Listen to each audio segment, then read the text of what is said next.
Isa ito sa mga video na nagpapaalala na hindi lahat ng bagay ay kailangan ng pera. Hindi lahat ng bagay kailangan ng yaman o hindi kaya maimpluwensya ka. So dito sa video na to, ang kailangan lang ay magsama-sama kayo ng masaya dahil sa layo ng mga pinanggalingan nyo ay minsan na lang kayong nagkikita-kita. Yung tipong nagkakasya yung handa nyo sa kung anong meron kayo at masaya kayong pinagsasalu-saluhan nito. Alam nyo, ang buhay ngayon, saglit lang. Maaring bukas wala ka na. Pero yung memory, di mo matatawaran. Di mo makakalimutan. Lalo na yung video na to. Nandito na to. Kahit ilang henerasyon hanggat nandyan pa yung video na to, makikita at makikita ng iba to. Na meron pala mga taong nag-i-exist na hindi kailangan ng yaman. Ang kailangan lang ay masaya. Kailangan lang ay pamilya. Ika nga, di na kailangan ng pera. Pasayahan na. Kaya dun kami. Meron pala akong ikikwento. Tungkol to sa isang tao na nakasabay kong bumiyahe. Pero napansin ko na may diferensya yung mata niya.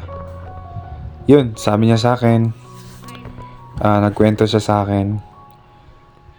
40 years siya nagtatrabaho, puro trabaho lang.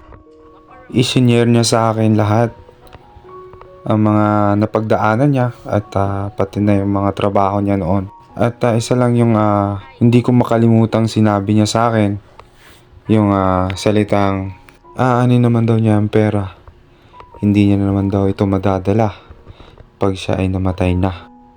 Hindi niya na rin ito mapapakinabangan kung siya daw naman ay wala na. At sino pa daw ang makikinabang kundi siya lang din naman. Kaya yun nga, sabi niya sa akin dahil may diferensya na yung mata niya, hanggat may nakikita pa siya ay magta-travel daw siya. Kung saan daw ang ikakasaya mo ay gawin mo. Dahil pag matanda ka na, pag wala ka nang makita o di daw kaya ay patay ka na, di mo na mapapakinabangan yung mga naipundar mo o pinaghirapan mo. Sa pagtanda mo raw ay makikita mo na lang yung sarili mong nakangiti at naalala na lang yung mga nakalipas, yung mga dumaan na mga masasayang alaala.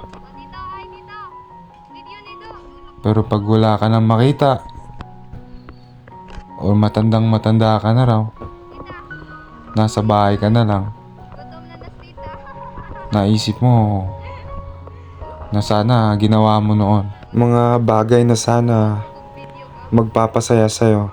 So ayaw niyang umabot sa punto na alam mo yun, yung tatanungin mo yung sarili mo na what if ginawa mo yan, what if pumunta ako dyan.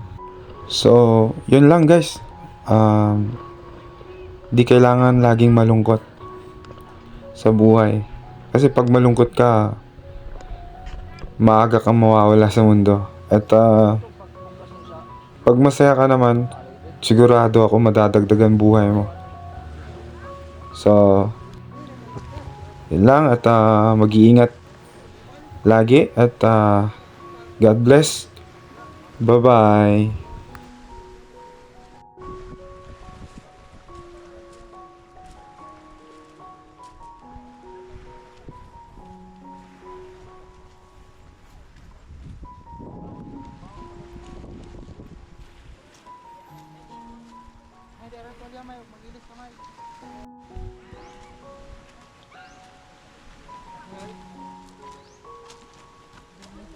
Ha? Waman. Nagkuhan ka?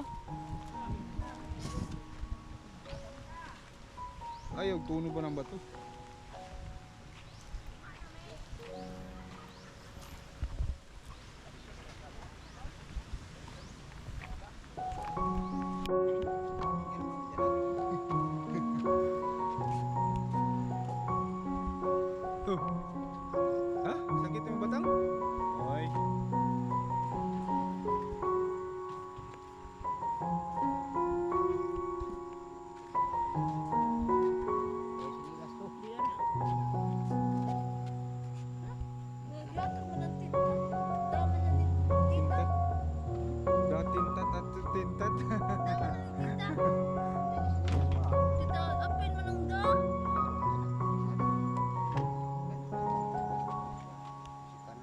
Isang ka. Uya sa is wag sa ano tong kanin ang kana ito na kana. Pwede na kana.